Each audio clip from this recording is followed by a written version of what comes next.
Mackenzie Johnston with Cattle News Central, bringing you your February 24th cattle industry headlines. Brought to you by Ag Risk Advisors. They provide risk management programs to livestock producers all across the West. Whether you are concerned about price or weather risk, Ag Risk Advisors, they are here to help. With current day market fluctuations, you and I both know there is nothing more important than locking in a price floor on your cattle. So if you would like to learn more about an LRP, go ahead and reach out to an advisor today. Also sponsored by American Beef Producer Magazine. They offer in-depth articles on a wide variety of topics within our industry. They feature award-winning photography and so much more. American Beef Producer Magazine, guiding beef producers for over 25 years. And finally, Branded Buzzworm Apparel. They can put your brand or ranch logo on just about anything. From hoodies to hats to laser engraved mugs, they can do it. If you'd like to learn more about what they have to offer, click on the Branded Buzzworm link above in the caption. That'll take you over to their Facebook page where you can send them a message. Or if you'd like, you can just check out their website, brandedbuzzworm.com.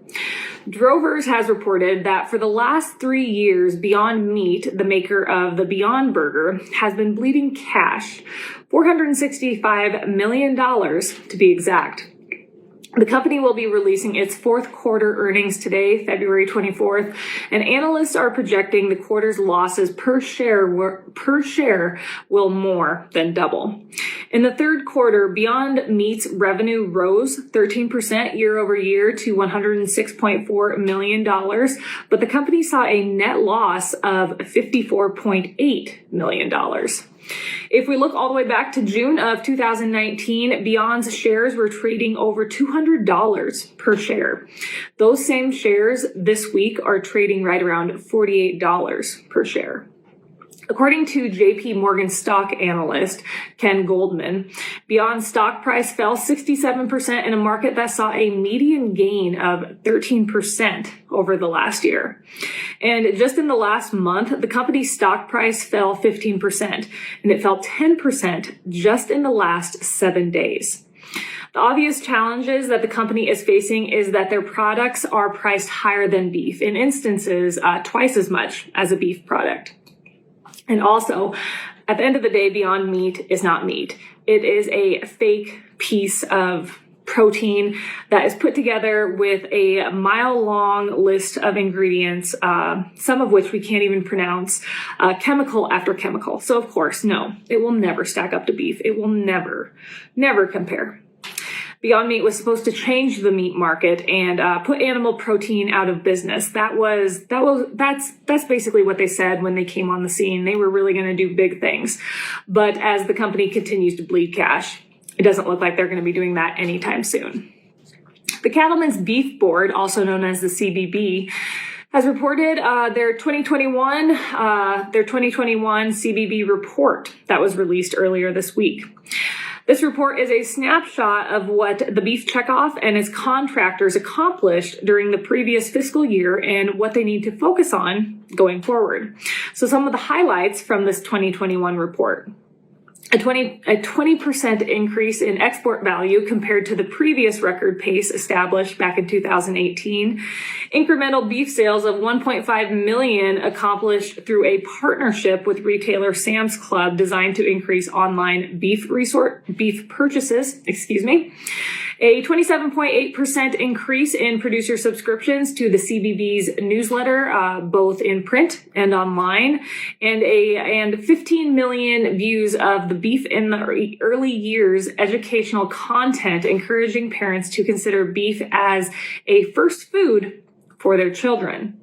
According to Greg Haynes, CEO of the CBB, this information is shared to solicit feedback and encourage producer involvement.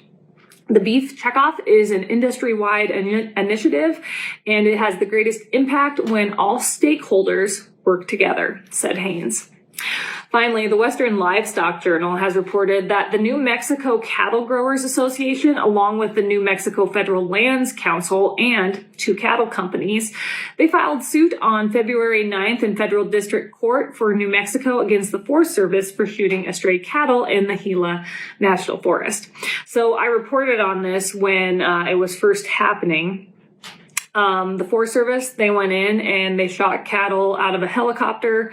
That whole project, it cost taxpayers $40,000. And at the end of the day, they shot 65 head.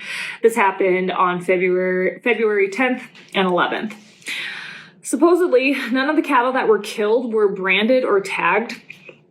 But it is my understanding that this wilderness area is incredibly rough terrain, and they were also shooting out of a helicopter. So how they were able to confirm that information, that these animals weren't tagged or branded, is beyond me.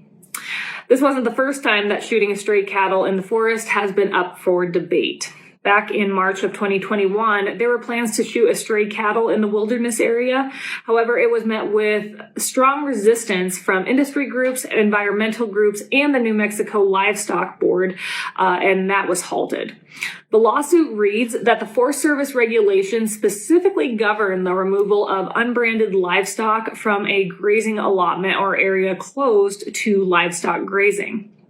There is no federal statute or regulations allowing the federal government to shoot livestock from a helicopter.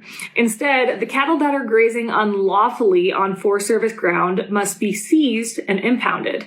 Once impounded, the Forest Service must establish a notice of sale of impounded livestock in the local newspaper, as well as post notices at the county courthouse and post office.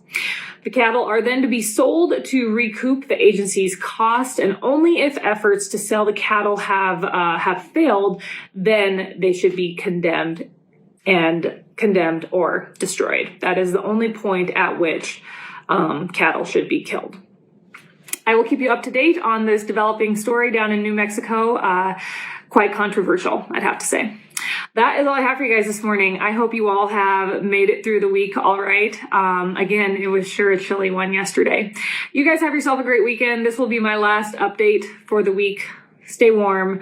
I'll catch you next week.